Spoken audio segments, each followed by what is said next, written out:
Hello, listeners, and welcome back to the Community Exchange podcast, where we talk to friends old and new about their careers and the future of the media industry.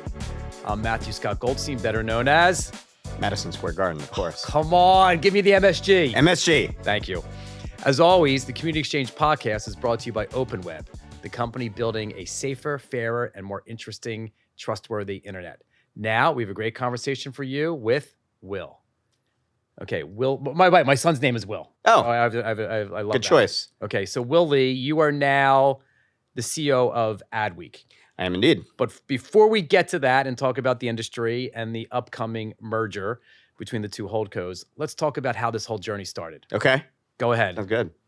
Yeah, I mean it's interesting. It does tie to where I grew up. Actually, ties to Adweek. Yeah, you said this in Weirdly. the beginning. I don't So get it, but I trust you. Go for it. I teased it, so I'll make sure to tie it all up. But yeah, I grew up in Central Illinois, in Decatur, which is better known as the home of the actual home of the Chicago Bears. Okay. One of my good friends growing up was the great grandson of A.E. Staley, who actually founded the Bears. That's crazy. So, which means, unfortunately, that I'm a Bears fan. But I spent a bunch of time in Carbondale, Illinois. yeah, Which is Southern Illinois. SIU, Yes, right? exactly. Yeah, Southern Illinois. The man knows what he's talking about. So I was, I was a Korean American kid. We were the first Korean family in Decatur, and it was an interesting upbringing. But I went from there grew up there, went through the public schools, ultimately spent my high school in New Hampshire and then in England. Wow. Yeah, was sent off to board. And The whole conversation about that, we're not going to get into. We have to get into everything else. Yes. And so then went to, ended up being a classics major. And what university did you go to? At Brown. Oh, we had to drop that. Yeah. Anyone who goes to Brown deserves to drop it. Well, it was a great experience. And, at that point, I didn't really have any idea what it is that I wanted to. And what year was to do with this? So this was the late 90s, 97. Okay. Yeah. And I had a great time. Classics was amazing, but I knew for a fact that I wasn't going to be a classics grad student or, read Homer and Hesiod, the rest of my life. But, interestingly, that experience sort of, and the experience of deciding to major in classics actually helped me figure out what has been one of the most important parts of my career, which is understanding what I'm not that good at, right? So, along the way, I knew that I wasn't going to be a doctor because I was terrible at science. I knew I wasn't going to be a classics grad student or be a professor because I was good enough, but I wasn't that good at it. And so all along the way, and then I became, I went into finance. My first job in New York was in finance. You went from classics at Brown to finance. Well, Okay. MSG is like that was the late 90s. Like everybody from That's a good point. Eastern, liberal arts school, they either went into banking at one of the big banks, as a analyst in the analyst program, or they went into consulting. Okay. Right. I mean, so Sure. it was very much de rigueur. And so I came to New York, did that. Again, And you were probably pretty good at it, right? I was like an equity research, assistant analyst, but so there was and then I'll get to the Adweek part of it, I promise. But I'm fascinated. Take your time. there was a precipice, or rather a fork in the road, probably better put that way, where I got an offer on the same day from Entertainment Weekly and from Morgan Stanley. And so the Morgan Stanley job, I'm not exaggerating, paid 5 times the base salary that the assistant job at EW paid. But EW was the best magazine Yeah. ever made for a decade, right? Yep, it was, and that would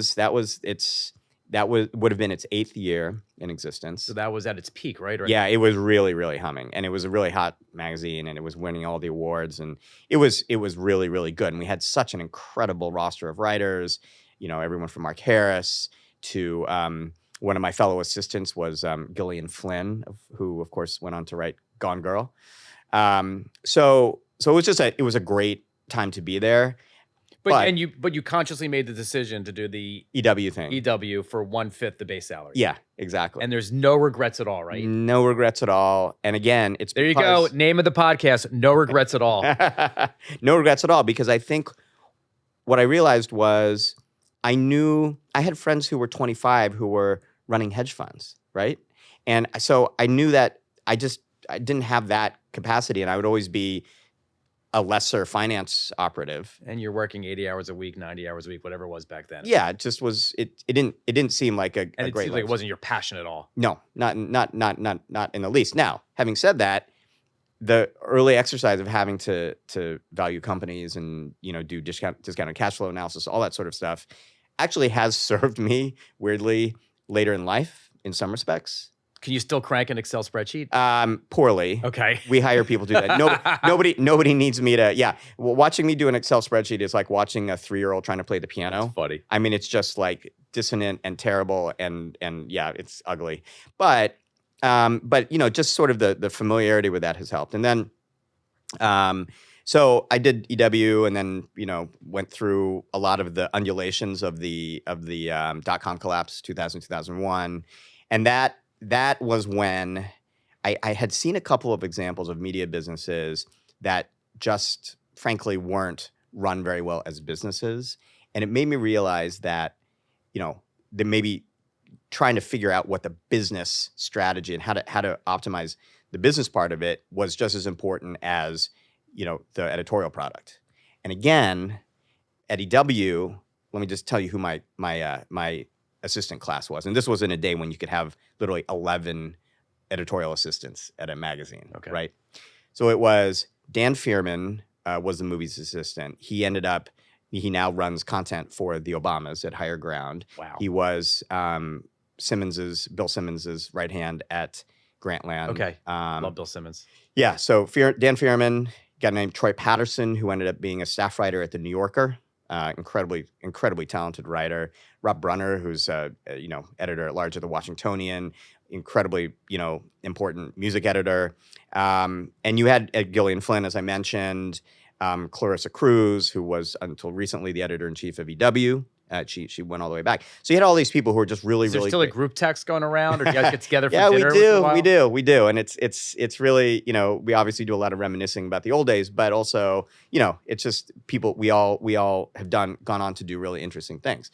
But what I realized was those people were really, really good at editorial, and again, I wasn't going to be. I just wasn't going to get to that standard, right? Okay. So that's when I went to business school at Stern at NYU.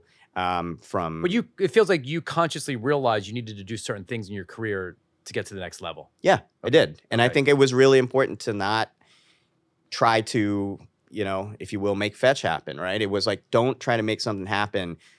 I think Scott Galloway often says, don't follow your passion, because be passionate about what you're really good at, right? And that, it doesn't apply to everybody, but it certainly applies to me, because as I got better after my MBA, I did a few things and started to get much more embedded on the business side. I started to get better at it, right? It's amazing. It's classics at Brown, finance, editorial assistant at EW, back to finance at NYU Stern. Now I understand sort of where you are today. Yeah. It makes sense to me, the back and forth, and now you're perfectly aligned to be able to run a publisher. Yeah, and it's just very, because I think all of the undulations, like the amplitude and the wavelength of change in publishing, like I've seen such a specific era, right? So if you think about, I often tell people, when you think about what didn't exist when I started in the business, Amazon was like 2 years old, right? Facebook, and none of the social media obviously existed. Google didn't exist, right? I remember seeing the first Google page in like 1998, people started using it. But so if you think about that being sort of time zero of my career, and then everything that's happened since, I feel like I've been really lucky to have that perspective, right? And I mean, better than anyone, like we've done so much chasing of revenue models and of the next big thing. And, like but the business discipline has taught me that there's some very, very core tenets to running a good business, right? And, revenue efficiency, profitability, all the stuff that is really, really not that sexy, but it makes you sustainable. It's funny. Whenever they ask me, like, who's the best person to run a publisher today, Mm-hmm. I immediately say it's a tech person or a product person. Mm-hmm. And I rarely think of the editorial side.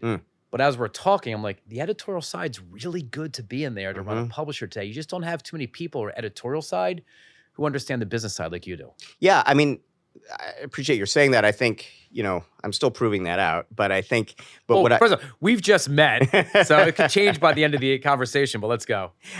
But I do think it's very, not to get too granular, but really understanding what the unit cost of a piece of editorial content, and then how to optimize that. Like, I talk about that all the time. How much did it cost to make this content? How much did we make? Yeah, exactly. And it's pretty basic. I mean, one of my favorite games growing up, many of your listeners will not remember this, but was something on the Apple II called Lemonade Stand. And it was just fundamentally like this really basic, like, okay, here's how many units you have, here's what the weather's going to be like, you sell, and this is how much sugar costs today. Like, very basic, right? And I loved it, Okay. and I could play it for hours. And I think I just enjoyed that part of it, and just like the basics of business. But anyway, I'll get back to getting back to the Adweek part, because that's. Well, no. So I'm still. You graduated at NYU. Then what did you do? Oh, I did a little bit of entrepreneurship. I did some. I see that happen. I see that in you. Yes. Yeah, I did a little bit of that. But then I got a call from Kyle Pope, who had been at Inside.com, which was this fantastic startup in the late 90s, early 2000s that Kurt Anderson and Michael Hirschhorn started. But he was the television editor there. He had been the London bureau chief for the Wall Street Journal, great journalist. And anyway, Kyle called me and said, so I'm not sure what you're doing right now, but I'm consulting for these guys who are starting a digital video startup for AOL, right? And it's going to be celebrity based, so that might be of interest to you. I see where this is going. But they really want you to write about the business of media in New York. And I said, okay, great. That sounds interesting. What's digital video exactly? He said, video on a website. Now, if you remember, digital video at the time, this is 2005, 2006, it basically took longer. Yeah, there was no video on a for like a website 15-second clip. It would take longer to render than it would for the actual video to play, right? And so I was like, okay, if that's what the unit of content is here, then that should be interesting, but I'll give it a shot. And of course, that was TMZ. And in the early days, it was like people getting out of cars, people getting into cars, people at the valet stand outside of Hyde in West Hollywood. It was very primitive, but Harvey Levin, who founded it, it was all about, along with Jim Bankoff, as you know. Yeah. It was all about the news. It was really about like celebrity news. Celebrity news. Yeah. And it was about disrupting celebrity news, because the incumbents was People, Us Weekly. It was all very sort of gauzy, coverage. This was very much about like getting in people's faces and also applying a more sort of, sort of criminal justice lens to celebrity. So I get to TMZ. I'll never forget my first interview with Harvey Levin, who at the time was literally still doing the People's Court. He was still doing like the post game interviews at People's Court. I'm at the People's Court offices somewhere in the 30s here in Manhattan, and he comes in, very tight white polo shirt, pink polo shirt. Comes in, puts his feet on the table, hands behind his head, and he goes, "So tell me about Nick and Jessica." Now, I had been prepared to talk about how I would cover Harvey Weinstein, Barry Diller. Like, right, because you said it's they won the business of media. So I was like, had done all this research, had done all my reading. I was like, okay, here's the content plan, here's the editorial plan. Here's why I think this is going to be great. And he says, "What about Nick and Jessica?" And for a minute, I just froze. Simpson. And of course, it was Lachey and Simpson Yeah. he was referring to, and they had just announced that they were separating, and it was all over Page Six. It was all over, the celebrity news, and I had just completely missed it. And I just froze. I said, "Oh, what happened?" And he said, "Well, I don't think this is going to work out because that's probably the biggest thing that's happened, since I took over at TMZ." And basically a minute later, he was like, "Well, thanks for coming in. I appreciate it." Walked out of the room, and I thought, well, that's not gonna happen. And yet, for whatever reason, 3 or 4 days later, he called me. I think they just really needed someone in New York, so I took over in New York. Eventually, became the New York bureau chief. And during that, you were writing as well, right? Like you're still writing. Oh, I'm doing 25 posts a day. I'm not joking about that. And they were short, sometimes Still, 100, but I was typing until I could barely, feel a typewriter anymore. And I would get up and do a newsletter at 5:15 in the morning to post now you'll appreciate this. The whole point was that it was like a web newsletter, but it would get promoted from the AOL homepage. Okay. So which 2005, that's fire. That's right. literally tens of millions of views in like a morning, right? So it was really important that it would get to the AOL team before like 6:30. So I'd be like just cramming all the news I could into this post, which was effectively a newsletter.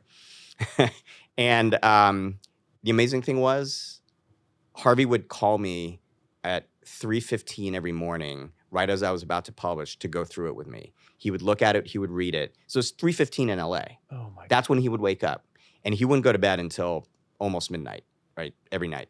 The guy slept 3 hours a day. It was amazing.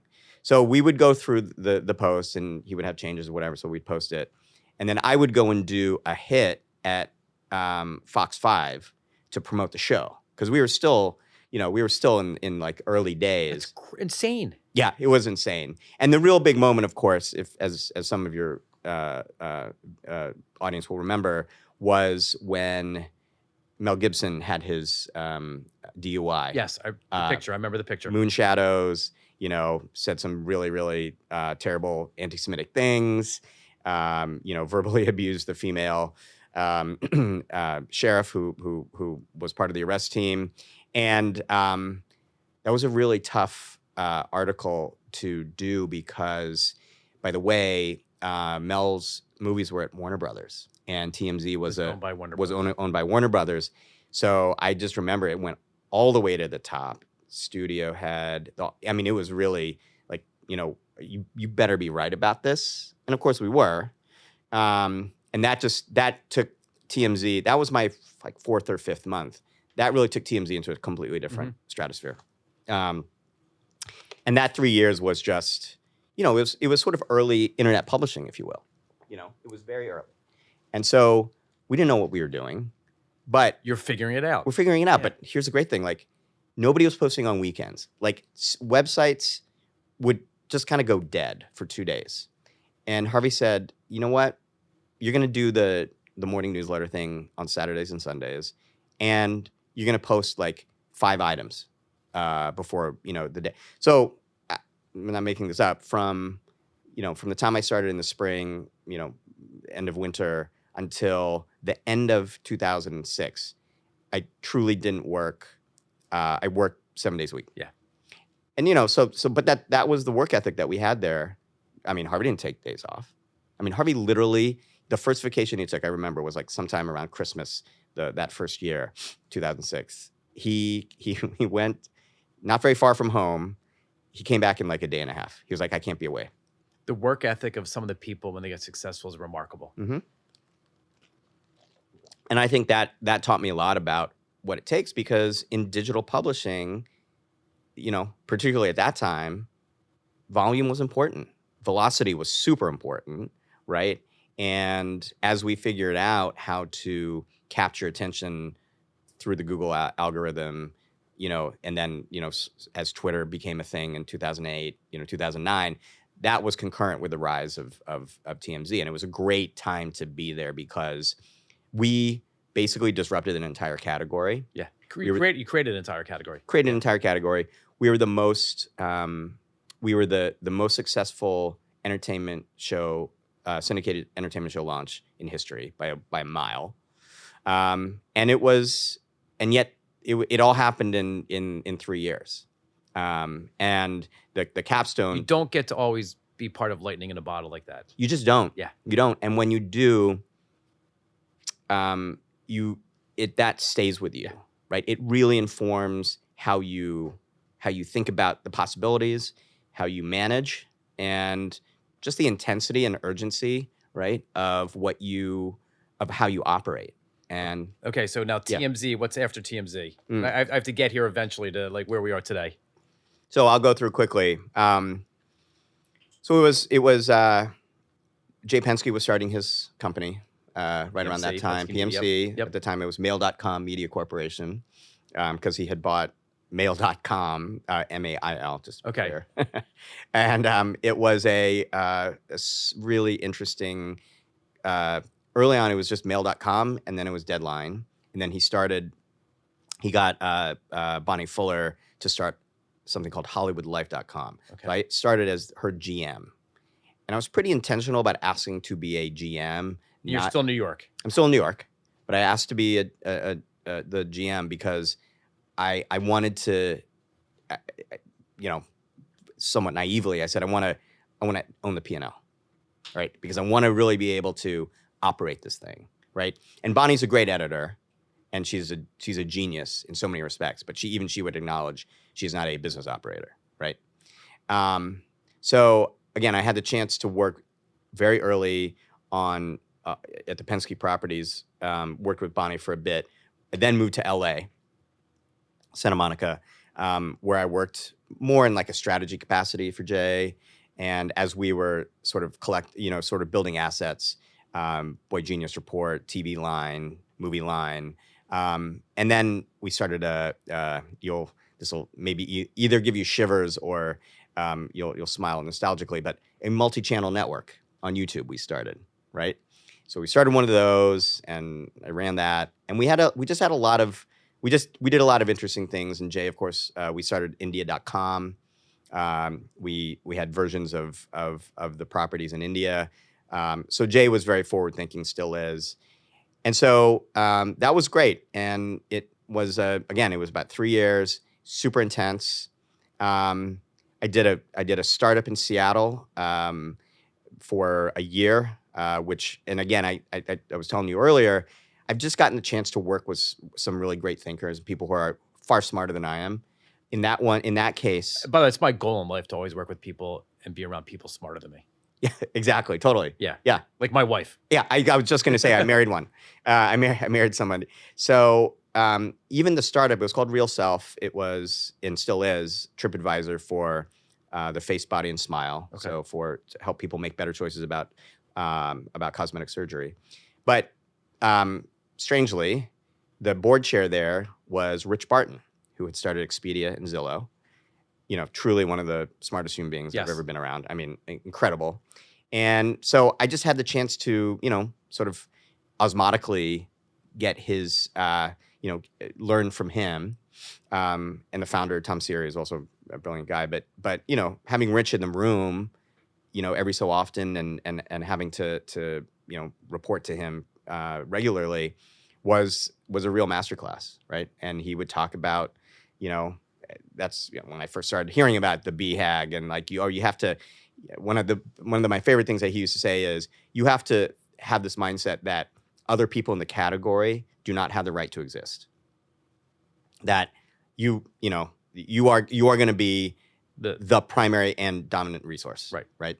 So and so that was a year. Got asked to come work at the Hollywood Reporter. This was when Janice Mann was right in the middle of her transformation. And that was not Penske Media then, or was it owned by Penske? No, it was not Penske Media. It was Guggenheim. Okay. So it was Todd Bowley and private equity, right? Yeah, and that crew. And again, it's a theme, but between Harvey and then Jay and then Seattle startup and then Janice, in some ways I say you're really fortunate. I also say that you must have also been so good that these people wanted you to be around them. Well, So it goes both ways. I appreciate that. Yeah, I think it's a combination of both, but my timing has been good. There's a lot of timing and luck involved in everyone's career. There really Right, is. right, producer Andrew, everyone we spoke to, there's so much timing and luck that people talk about how they got there. Yeah, and you have to know. I often tell people you have to know when to move on, right? And like capture the moment. I think a lot of people, maybe even like half a generation before, longevity was always seen as a virtue, right?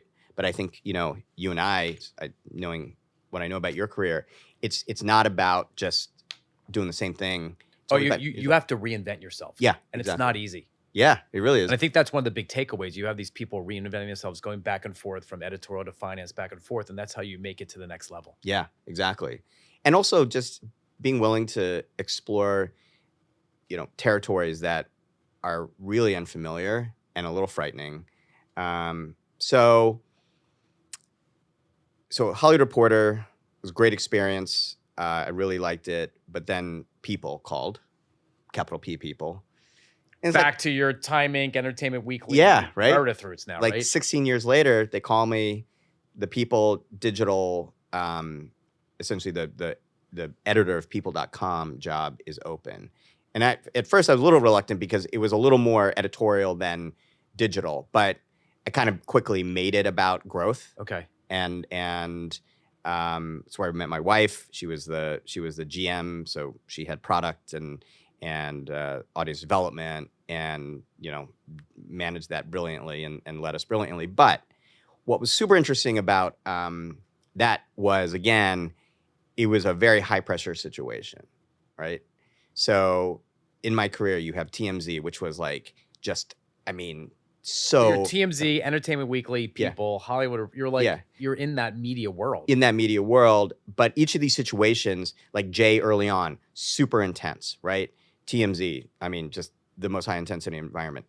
Time Inc., which owned People, they had just gotten spun off from Time Warner. Okay. At that point, 2013. So I'm there 2014. Jeff Bewkes, one of the best moves ever. Depending on who you ask, but certainly helped him and Time Warner and the stock price. But for Time Inc., it was basically the slow decline. And I think sadly, when I see what's happening at NBCU, it has a very familiar ring to it. Spinoff. Yep. Yeah. But I think what's really so again, super intense. Like, we got to make some shit happen, right? Like, fast. This is not about like, okay, another 10 years, another 20 years. Like, we really have to grow these businesses. And so when I got there, we were fourth in the category. The revenues were sort of in the, mid to low 8 figures. This is just People Digital. Mm-hmm. And it just seemed like people were, felt like the competition was just eating our lunch. Something called Town Square Media at that point was actually bigger than people.com. Okay. So I just said, like, no.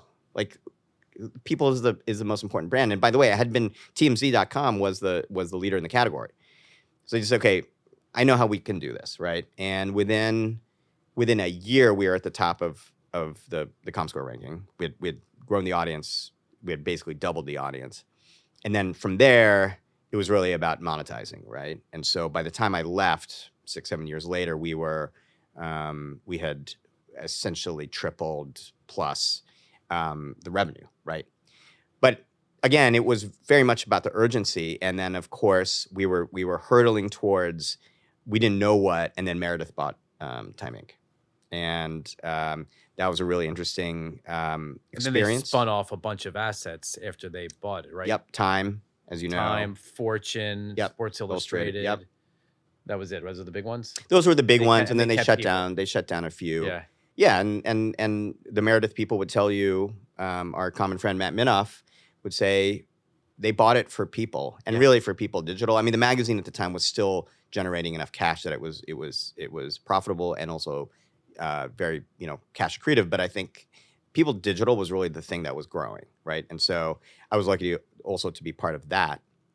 So then you get to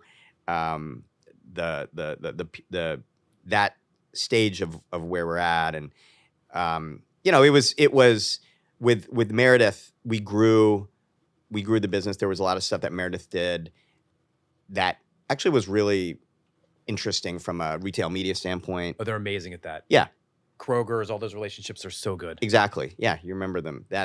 So we were very forward thinking, a really great team there. And then Dotdash, right? And then it all sort of, I don't want to say it stopped, but it changed, right?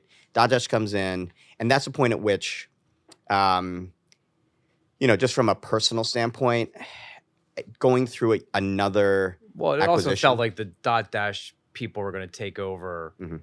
and run the company. Neil, Dr. John Roberts, all those people. Exactly. And really smart guys. Yeah. Super smart guys, great playbook, proven success, the whole thing. And, I didn't think it would have been a bad place to stay. I just thought, okay, like, I think this is a signal for me to move on, which I did. And I ended up very quickly having the chance to be the chief operating officer at NPR. Okay. So totally different chapter. I kind of, it's a big media company. It's a $300 million, decently sized media company. But the difference between, I think I deeply underestimated the cultural difference, both on the news side and then on the nonprofit side. Compared to People, EW, Yes. Time, all the rest. I assume it's a complete 180. Crazy. Okay. Right? And, So you're the square in the circle when it comes to this one now. yeah, I mean, this one, my first week, I remember being on a Zoom and NPR was very liberal about letting people into the chats, and you could post anonymously in the chat, which I've learned. Never a good idea. Which I've never allowed again. Yes. So I would talk, and I would say things like, well, so, for us to really strengthen the future path of the company. And people are now just saying, fuck you, Will Lee. Why does he keep talking about competition? Why does he keep calling it the company? Right. And it was hard. It was really difficult to sort of pierce their defensive armor. And we got a lot of stuff done, actually. I got a lot of things done with the stations, the member stations around the country, and we were able to do, I'm not sure a lot of people know this, but there's some really good, great, really good thinkers outside of NPR itself at the station level, like Herb Scannell, who would run Nickelodeon. I know Herb very well. I assumed you Yes. you did. Herb ran KPCC in Pasadena. Oh, I didn't realize that was NPR. Yeah, Okay. he was the CEO there Yes. for several years. You got Matt Moog, who's a great entrepreneur in Chicago, sold 2 companies. He was the CEO at Chicago Public Media, WBEZ. So there's just all these people. So anyway, I worked with them a lot to try to move things forward, and I think we did a lot of good work. But then Adweek called, Shamrock Capital called. Because Adweek was private equity then? Still is. Still is, okay. Still is. Shamrock Capital had bought it in 2020 from Behringer Capital. Okay. So it had changed hands at that point. And they called me and they said, we really want to grow this business, move this business into, And who was the CEO prior to you? Juliette Morris. Okay. Yeah. And so I was looking at it and I was intrigued, and I promised you I'd go all the way back to Decatur, but I started reading Adweek when I was 11. I remember getting Adweek at Viacom all the time. It was the best magazine you ever got. And you started read about it. You knew what was going on back then. It was great. Yeah. And the story is that growing up, I had a lot of, being a Korean American child, I had to do a lot of tutoring after school, right? This is just the educational philosophy my parents had. So I'd go to the local community college, or I'd go to the local public library and have these tutoring sessions, math primarily. They were trying to make me good at it, which I ultimately wasn't. But my mother, though, is just chronically late. She just still is. I love her. We all know someone like that. Yeah, she's a wonderful human being, but this is just one thing that she can't figure out. So she would leave me at the library for an hour to an hour and a half at a time, and this is before cell phone. So I just had to sit there basically until she got there.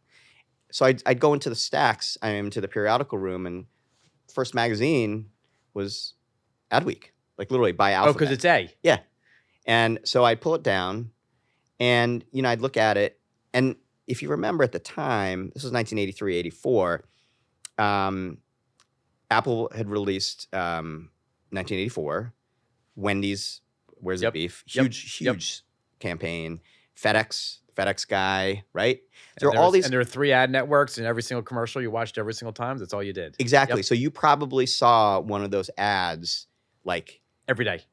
I mean, constantly. One of my favorites was Ricardo Montalban and of Fantasy Island. Chrysler. Exactly, LeBaron. Yeah. Right. Rich Corinthian leather. Yes. So again, I still remember those, and it was just much more part of the zeitgeist, even more so than it is today. I think it's still a big part of the zeitgeist, but it was a huge part of sort of culture then. And when you'd pick up Adweek, they'd say like, oh, agency of record or creative director so and so, the brains behind Where's the Beef, and I just thought, wow, I didn't even realize that somebody made those things, right?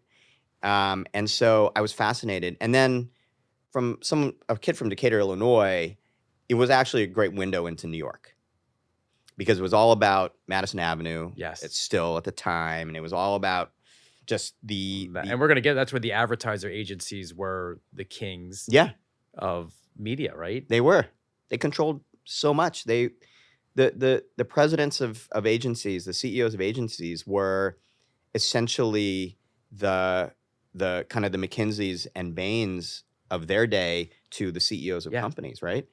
And so that was just a huge part of like the fascination for me. And then you had characters like Charles Saatchi, Maurice Saatchi. You had David Ogilvy. You had all these people who were just incredible characters, right? And so I just got really absorbed into it. So Adweek, and then I started reading when I was a professional. When I came to New York, I left this out of the story intentionally. When I came to New York, after my first year at this terrible finance job, I applied to 33 jobs in advertising, 33 agency jobs, and got 3 interviews, and I got no calls, no jobs, no offers. So it's full circle now. Yeah. And so, I was just with the people from BBDO, and I said, that was at the top of my list when I was 24 or whatever. And same with, I saw John Bond of Kirschenbaum Bond. Yep. Incredible character, amazing guy. And I told him like, I literally would have foregone. I don't know. Your career is pretty good of how you got there. So anyway, so that's why when Shamrock called me and said, Adweek, we're looking for a CEO. I said, that's like cool. I love that meant brand. to be. Yeah. Okay. So you're running Adweek for how long now? A year and a half? Getting on. Okay. Getting on. What did you do? What are you seeing? What are you changing with this iconic brand? Well, you alluded to the fact that the industry is in more flux, and it's an industry. So you're writing about it and you're experiencing it, right? Exactly. So you're seeing it from both sides. I want to hear about that. It's just great. I would point people to our coverage of the now takeover of Interpublic Group. Okay, and we're recording this on December 12th, right, 2024. So I assume it's still going to happen. Yeah, exactly. Okay. Right, exactly. Right. It's Thursday.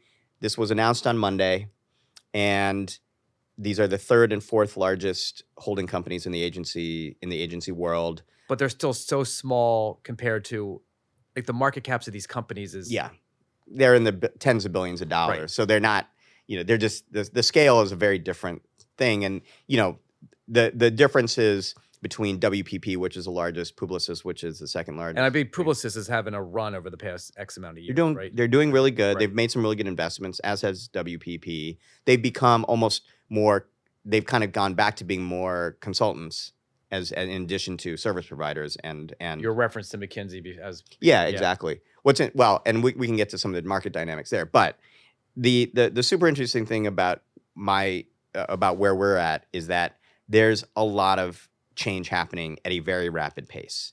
So we can cover it. We'll write 15, 20 stories over the course of 2 or 3 days about all the aspects that this sort of news is driving. I mean, I felt this week for the one of the few times that since I've been at Adweek, this kind of like TMZ people energy, like it was like the royal wedding, or it was Jennifer Aniston getting divorced, or it was same thing for the news publication with United Healthcare and precisely. like flood the You zone. you had your event. Flood the zone, exactly. And I was impressing upon the team, and our editor-in-chief and our entire team did a great job this week. Still doing a great job. But that, so that's the core of what we do. It has to be journalism. And I say that our journalism has to be investment grade. And what I mean by that is when people read the stuff that we do, it will change how they spend. It will influence what they purchase or why they allocate money in a different way. So that's a really big part of it. And if we don't, that's what we have to do better than anybody else, including the Journal, including Bloomberg, including all of them for our world, right? And how many writers on the Adweek staff now, ballpark? I would say between contributors and our full-time staff, and I use contributors broadly because we have really great people like, Peter Naylor, who just left Netflix. He's a contributor. And we've got, Greg Paul, who runs this great consultancy called R3. He's a contributor. So we probably have, between 70, 80, 90 total contributors, and about a third of that is actual onboard staff. And then when, like you said, you had for your day to day, are you also meeting with the heads of the agencies? Are you meeting with the marketers? So you're seeing both sides? Yeah, it's a pretty critical part of my job, right? To be in the industry as well as covering it. Now, it's a fine line sometimes, though, right? Yes. And I have gotten some fairly difficult calls, about stories that we're doing. Okay. I really didn't, and I think this from being in the worlds that you've been in, particularly in B2B, you're going to have an advertiser, somebody who spends money with you, that you're going to have to write something about that they're not going to like. Inevitably, yes. It is going to happen. It has happened for us. And that's where I have to, that's part of my job is to create the environment in which both things can happen, right? So there's the journalism part of it, and then there's the inspiration part of it, right? And this is a place where a lot of people are, getting into, like, Time, for instance, has done a great job of creating many more places for inspiration, mainly through events, right? Oh, events yes. I was just at an event last night for Time. The Year in Time, which is the preview to Person of the Year. And right. Elton John was there and Caitlin Clark. It was remarkable. Yeah.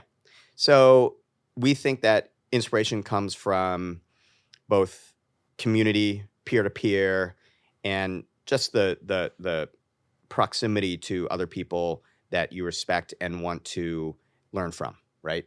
So that's an important part of the mix as well. And then the intelligence part of it is critical, right? So we have to, and this is where there's the most growth for us. We have to provide intelligence in the form of data, analytics, insights, mapping, industry mapping, all the things that it's a pretty disparate marketplace out there, quite frankly. That doesn't really exist today. Like, I always want AI to build me that map. Yeah. Right? Show me the stocks of these 10 companies over the past 10 years and what's going up or down. Like, it's really hard to do that well. It is hard to do it well. I do think you're right. AI will help us do it better. And I'm constantly amazed. Our analytics team is always showing me something and kind of make my eyes pop. And I was like, oh, this is incredible, analysis. And they'll say, not sheepishly, but actually enthusiastically, but they'll be very transparent. Say like, oh yeah, that AI helped us, do that analysis. And I think that can be more audience facing as well. It will be more audience facing for us. And then with all your knowledge, like, where do you think the advertising industry is going? And then also, what's your take on Google, Facebook, and Amazon just dominating such a big portion of the market today? So I have more questions, but let's start with those. Yeah, to the last part, I think you're starting to see the vulnerability in Google and Facebook. I think they're amazing companies, and they do, full disclosure, they both, Meta, Google, both advertisers. But with AI and with some of the products that are being rolled out, you can start to see habits changing. And when you start to see habits changing, Give me an example. my action button on my iPhone, I programmed it to be the Chat GPT verbal, Okay. Okay. the I think mine's the flashlight. I will change that. audio interface. And so when I'm walking around town, or I'm trying to figure out what to do with my 3-year-old, or whatever it is, right? I'm in a restaurant and we want to figure out how old somebody is, or is somebody actually dead. I don't swipe in, find the Google app, type it in. I just press the button and say, like, how old is so and so? It's a difference in behavior, and I think there's a Well, vulnerability. and it's also, that's not a search engine. It's what I call the answer engine. Exactly. Because like, I don't want to search and get 10 links. I just want the answer. And some are better at getting the answer than others, but I want the answer.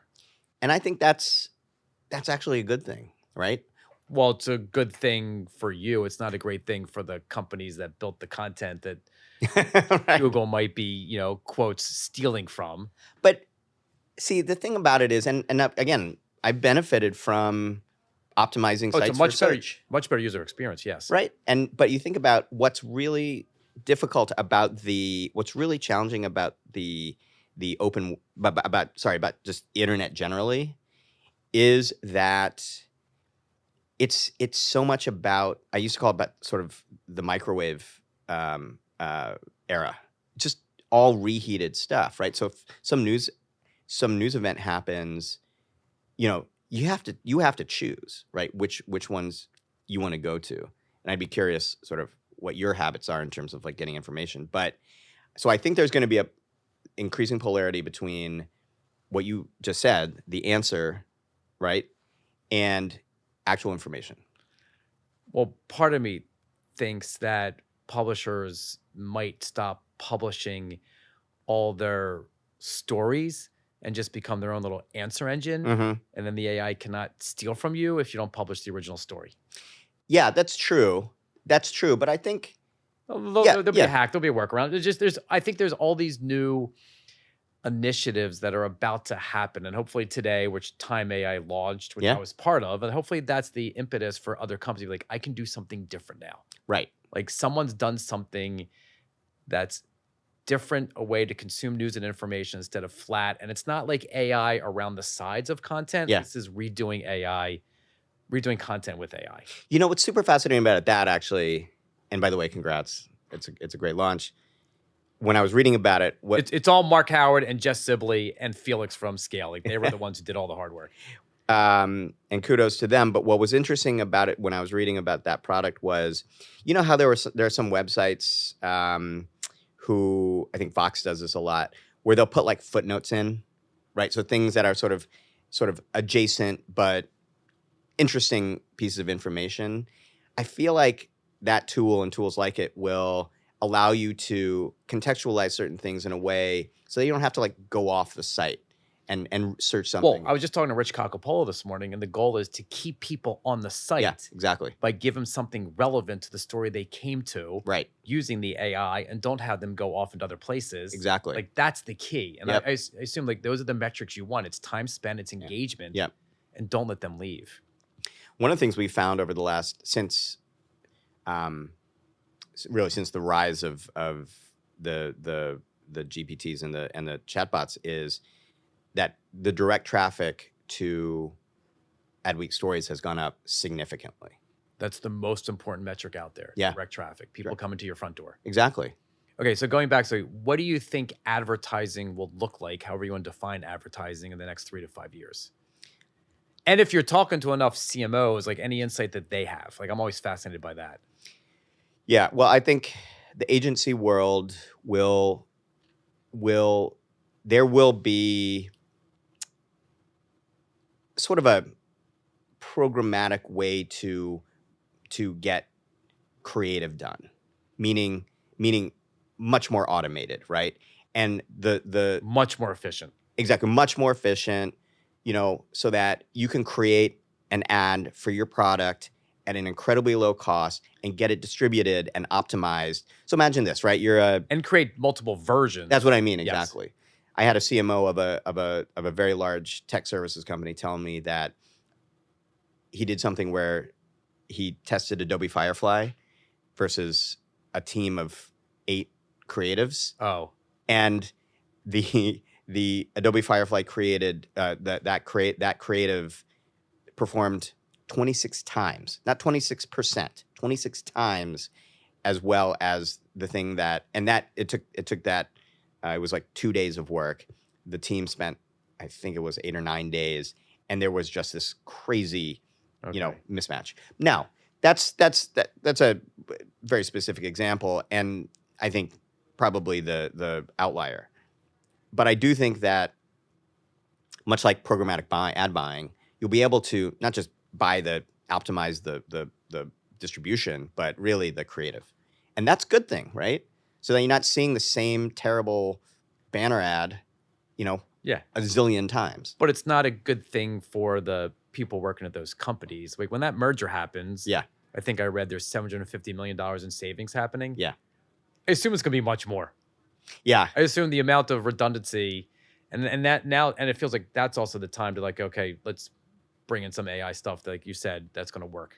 I do think this is going to be, this particular deal, not AI necessarily, but but this particular deal is going to be good in the short term for independent agencies, because independents will be able to sort of, if pitched correctly, make people understand that these holding companies, which are vast bureaucracies in many respects, they're a better alternative. The problem is that these holding companies also can control price and media buying, all the rest of it in a vastly different way than independent agencies can. I think so you asked about marketers. I think the relationship between marketers and agencies, while it's always been fraught, I think it will now really be very, I think the next 2 or 3 years, you will see, just a lot of changes. In other words, is that because the marketers are going to bring everything more in-house now because they can, because of the AI? Yes, exactly. And then using less of the agencies? That's part of it. I think that the agency differentiation, though, when you have only a few of them, the differentiation is not that great, right? They're going to be McKinsey, Bain, and Booz are all basically the same, right? You have exactly. So you have these giant companies that can do all these things, and they're going to tell you how efficiently your spend is going to return, because we have all these capabilities. But if everybody has sort of the same capabilities, do you think we'll see the evolution of like a new agency emerge that is all AI, that is so much more efficient, that can do everything? Already happening. Okay. Already happening. I mean, there are guys out there who are now pitching themselves as a fully AI-powered agency. And if you build something from scratch, you can build it better. Right, exactly. I think AI within the big holdcos is always going to be so fraught. People are going to be really challenged, and it's going to be really, really, I want to ask you one more question, and then I have some other fun things. The last question is the events business. Yeah. Like, has that changed? Are you changing that much? What's your thoughts on that? Yes. I think it's very crowded right now. It's super crowded. I mean, you're a industry operator. I bet you could go to Florida, Las Vegas, somewhere in Southern California, or to, the Canadian Rockies, literally every week. Diminishing returns, not worth it, and they're so expensive. Yeah. And I'd rather have fewer bigger ones. Exactly. Right. I think that's kind of where things are headed. I hope we are one of the fewer better ones. And so in that is actually the mantra for us, fewer better, because we did 14 of our own events. Like, we put them on ourselves this year, right? Next year, it's really going to be 2. And we consider Cannes, the advertising festival, a tentpole event for us. Okay. It's 3 essentially. And then we're going to co-locate at a lot of the things where we know people are going to be. So CES, we're going to have a one-day sort of pop-up presence, South by Southwest, going down the line. So here's my idea for events, and I want to do this for you at CES. I want to go to an event, and I want to be the ambassador. I want to walk around the event. I want to know who people are. I want to spend the entire time introducing and connecting people at events and saying, you should talk to each other. You should talk to each other and do that, as opposed to just hanging out in cliques and not meeting anyone new. Yeah. Like, I don't think that exists today. I think you're right. I don't think it's particularly well productized. I do think Michael Kasson and MediaLink have that's been their model, and they've done it. I think they've done a really good job, both Michael and MediaLink. But you're right. I think there are other ways to do it that could really be useful. Because when I go to an event, I think I have this level of what I just call floor anxiety. Yeah, that's why I want to be able to say, oh, Will, Yeah. I know you. There's 4 people over there. I'm going to walk you over there and say hello to them and introduce you, because I think it's really important for you, and you're going to have a much better experience by meeting those people. Well, shameless plug alert. I'm actually doing a half-hour, very casual, digital, virtual sort of webinar thing next week with Nilay Patel of The Verge. It doesn't matter. This is coming out in 4 weeks, so it's not going to. Yeah. And you can take that up, but it's going to be fun, because we're going to talk about how to navigate CES. Okay, I got one more question, then we're going to wrap up. Okay, wrap up. What's your hobbies?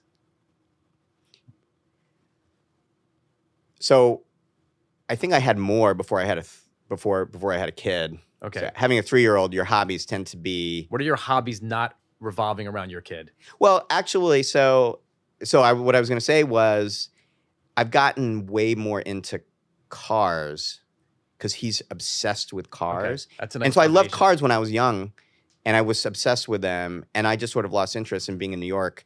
I didn't have one for a long time, but now we really go deep on cars, and I've learned that I'm just a lot more fascinated by the details, and his current obsession is Batmobile. So we're literally like looking at all the engines and stuff, and I find that interesting. My real hobby is I would say is tennis.